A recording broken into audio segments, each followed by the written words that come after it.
Hello. This is podcast 23, part B or part 2. Interesting happened. For some reason, the video stopped. And so I went back to the PowerPoint presentation, wonderful Windows 10, and the file got corrupted, and it's probably gone. So there's, just two more reasons, and we're done. So instead of doing the video all over and I have to recreate it, which is a pain in the ass, just getting my point about how much of an imbecile you are if you believe in God, and I will not take that back. But I believe you have no right. No, you are a fucking imbecile. You're dumb. You are. And I know the worst people are the ones that try to like argue. Well, I believe some kind of force. And no, you're the biggest dopes. Because you try to, well, whatever you believe is God. No, there's no God. So, and the next one is the omnipotence. And again, I have problems with this pedance, and there's an I am in front of it.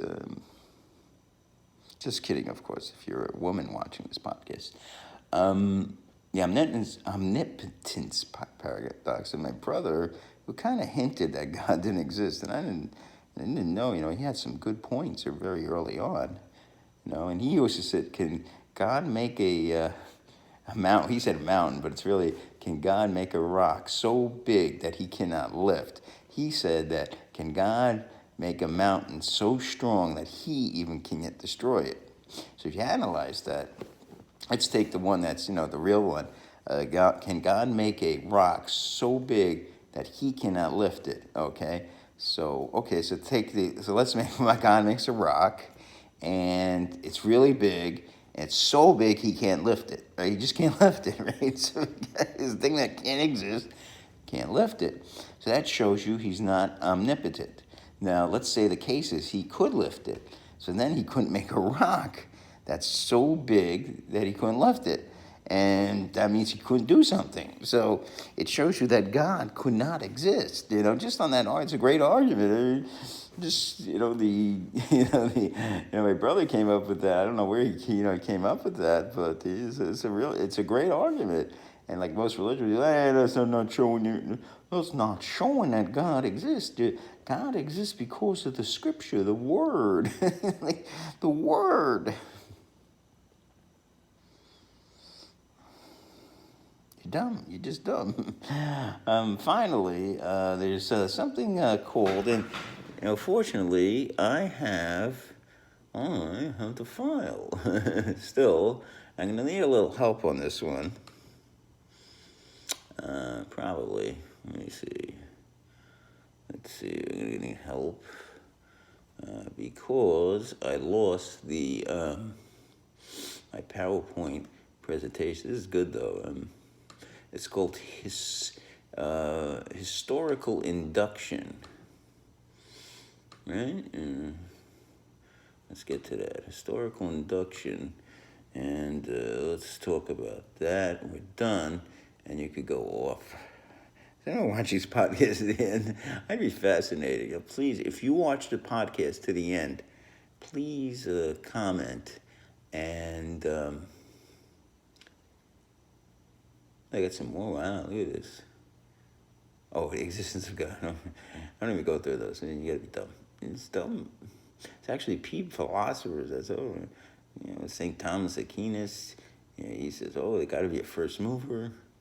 But who moved the first mover? A lot more arguments today.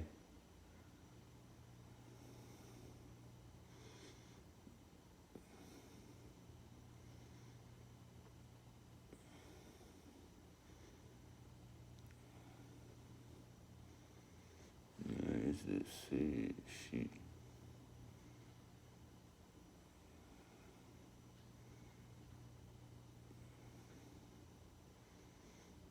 Find it. Oh well, I kind of know what it is. I want to give you a good.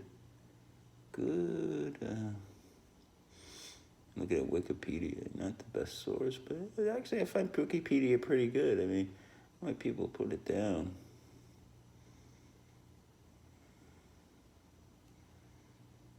They put it down. Not good for my sobriety.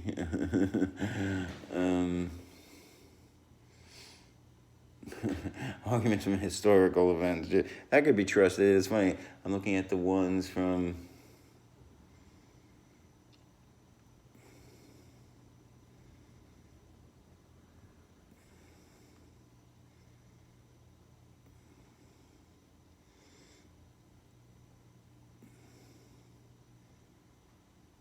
Where is it?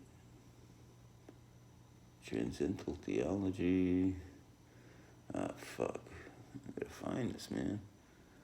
Where is this? It's called something about induction.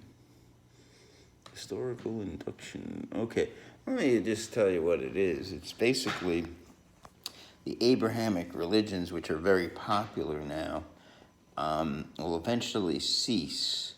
For instance, Christianity is 1985 years old, give or take, well, even less, because St. Paul supposedly 20 years later had a revelation, and then so maybe 1965. In fact, I was born in 1965, so he had this revelation, and so the argument of historical induction is that eventually the Abrahamic religions and all religions will go by the wayside, because other religions before them have gone by the wayside. For example, the Greek religion of the many gods, and the other Roman religions, the Norse mythology religions were gone. And other religions have just went extinct because people wisened up. They said, there's Zeus, there's got to be a Zeus, got to be a Thor, a Newton, or whatever the fuck,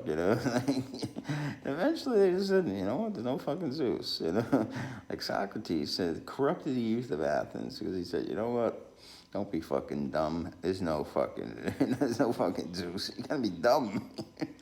Eventually he grew out of it, you grow out of things, like I used to be, what did I grow out of? Never grew out of Jimi. Like some guy in college said, "Oh, you'll grow out of Jimi Hendrix." I never grew out of Jimi Hendrix. I still like Jimi Hendrix. Maybe I grew out of. Yeah, it's funny. I mean, I don't think I ever grew out of something, but so. So eventually, and there's a lot of examples that religions are extinct because people eventually will just grow out of them. I think that's going to start to happen soon. In the next 50 years, and the millennials, like 33% not religious, and because they're not that dumb. It just matters on how stupid you are. Nah, see, that's the big thing. How can so many people be so delusional? Like how, really, and they're not dumb, of course, and they're probably smarter than me. I'm the biggest moron of them all, but how can they be so deluded? And again, it's childhood. When you're a child, your mother says, "Oh, come to the synagogue and believe in God," and and she says, "Well, if you don't believe in God, I'm going to take your food away." And he's like, "I don't believe in God." You don't get a toy. You're not going to get this toy you want. You believe in God, And if you don't believe in God, I'm going to send you outside to the freezing cold. And, it's powerful stuff, Okay, so this is the end of the podcast. So we went a little long today, but it's a good podcast. Now I'm going to build on this, and now hopefully you've went from the three, again, Noah's Ark, why the earth cannot be 10,000 years or less old, and I forgot the other one, fucking more. And so there's three of them. The Noah's Ark is in 4 parts. It's very dragged out. And another thing is, another good, I got another good one I might have to do. Why Jesus didn't exist, or if he did exist, why he certainly did not perform the miracles, but that should have came before this one. So now we kind of got that. I got some interesting ones coming up. I think I'm going to combine the bullshit of the 10 Commandments with the bullshit of the 12 steps. You know, I've been with these people. I'm an alcoholic, and you know, so now, now I got this 12 steps thing going. Oh God, you know, we handed it over to God. Oh, I love the one, you know, that's my favorite. We ask God to humbly remove our shortcomings, and I got a shortcoming. Well, we won't go there. I got a shortcoming downstairs. So thank you for watching, and we'll see you at podcast number 24.